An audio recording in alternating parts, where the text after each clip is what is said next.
नमस्कार। पैसा, ये शब्द सुनते ही क्या आता है दिमाग में? हिसाब किताब, गणित, मुश्किल फॉर्मूले, है ना? पर क्या हो अगर कहा जाए कि अमीर बनना किसी की मैथ स्किल्स पर नहीं बल्कि उसके व्यवहार, उसकी आदतों पर निर्भर करता है? जी हाँ, आज हम पैसे के इसी साइकोलॉजी को, इसी मनोविज्ञान को समझने वाले हैं। चलिए इस विश्लेषण की शुरुआत करते हैं एक बहुत ही सीधी और सच्ची बात से। ये एक बड़ी अजीब पहेली है नहीं कि कैसे बहुत अच्छा कमाने वाले लोग भी अक्सर पैसों के तंगी में रहते हैं। इसका जवाब वो किसी कॉम्प्लिकेटेड फाइनेंशियल फॉर्मूला में नहीं है, बल्कि हमारे अपने दिमाग, हमारी सोच और हमारे बर्ताव में छिपा हुआ है। तो आज की हमारी ये जो जर्नी है वो इन 4 हिस्सों में बटी होगी। सबसे पहले हम देखेंगे कि पैसा दिमाग से ज्यादा बर्ताव का खेल क्यों है। फिर बात करेंगे समय और स्वभाव की ताकत की कि ये दौलत बनाने में कैसे काम आते हैं। और आखिर में हम समझेंगे कि सच्ची दौलत का असली मतलब क्या होता है। इनफ यानी बस इतना काफी है वाली फीलिंग क्या है। तो चलिए शुरू करते हैं सबसे पहले और सबसे बुनियादी उसूल से। वो ये है कि पैसा दिमाग का नहीं बल्कि व्यवहार का खेल है। कभी सोचा है कि क्यों कुछ लोग कम कमाकर भी अमीर बन जाते हैं और कुछ लोग बहुत ज्यादा कमाने के बाद भी कर्ज में डूबे रहते हैं? सारा खेल मानसिकता का है। ये स्लाइड देखिए, ये दौलत को लेकर हमारी सबसे बड़ी गलतफहमी को तोड़ती है। हमें क्या लगता है कि अमीर बनने के लिए बहुत ज्यादा स्मार्ट होना, कॉम्प्लेक्स फॉर्मूलाज जानना या मैथ्स में जीनियस होना जरूरी है। लेकिन असलियत क्या है? असलियत ये है कि व्यवहार, अनुशासन और सब्र, ये जो साधारण सी आदतें हैं ना, ये किसी भी फॉर्मूले से कहीं ज्यादा पावरफुल हैं। बिल्कुल, और ये बात पिछले पॉइंट को और भी मजबूत करती है।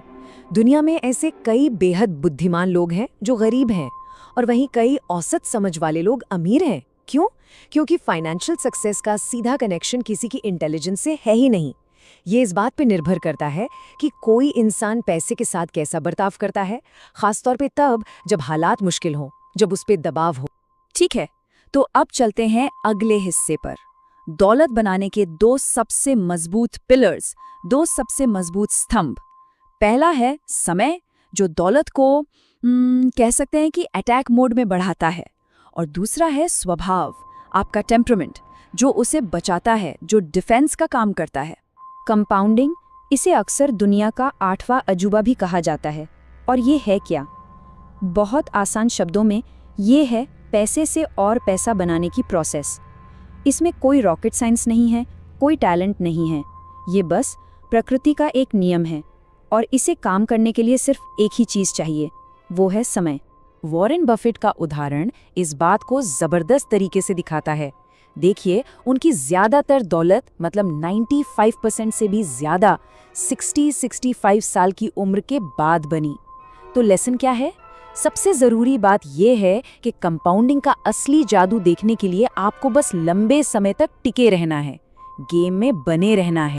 और यही बात इस स्लाइड के सार में है। धीरे धीरे अमीर बनना ये पावरफुल है, ये टिकाऊ है।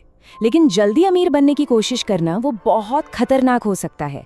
जो लोग गेट रिच क्विक के चक्कर में पड़ते हैं वे अक्सर बड़े बड़े जोखिम उठाते हैं और अपना सब कुछ गवा बैठते हैं।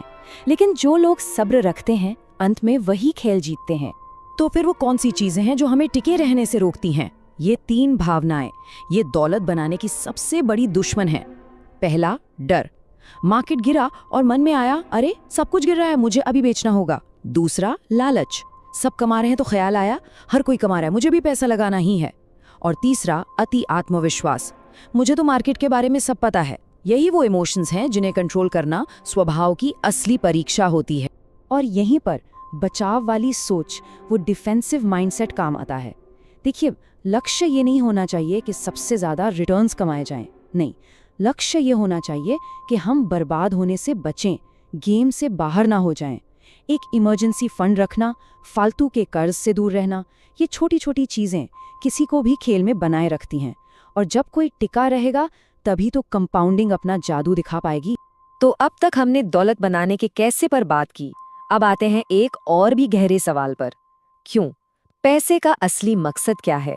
What's the end game? ये एक बहुत बड़ा ट्रैप है, एक जाल, जिसे कहते हैं the goal post that keeps moving. जब हम अपनी तुलना दूसरों से करने लगते हैं तो बस थोड़ा और की ये जो चाह है ना, ये कभी खत्म ही नहीं होती।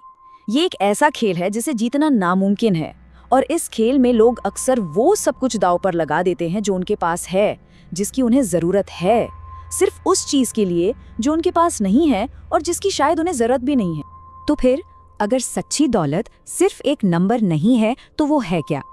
चलिए दौलत के असली मतलब को समझते हैं। इसका मतलब ये बिल्कुल नहीं है कि बैंक अकाउंट में सबसे ज्यादा पैसा हो। सच्ची दौलत वो इससे कई ज्यादा गहरी और पावरफुल चीज है। सबसे पहली और सबसे बड़ी चीज सच्ची दौलत है अपने समय पर पूरा कंट्रोल होना। ये सबसे बड़ा डिविडेंड है जो पैसा दे सकता है। सुबह उठकर ये सोच पाना कि आज मैं वो करूंगा जो मैं करना चाहता हूँ, बस यही असली आज़ादी है। इसका मतलब ये भी है कि कोई भी इंसान वो नौकरी चुन सके जो उसे पसंद है, न कि वो जिसमें सबसे ज्यादा सैलरी मिलती है।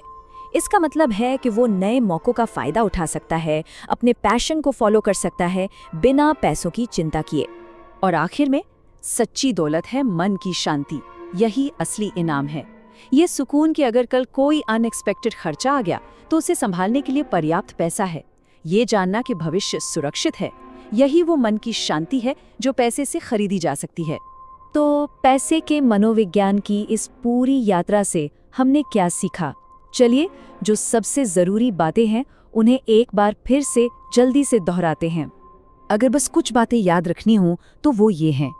पहली, पैसा गणित से नहीं व्यवहार से कंट्रोल होता है। दूसरी, धैर्य पेशेंस एक सुपर पावर है।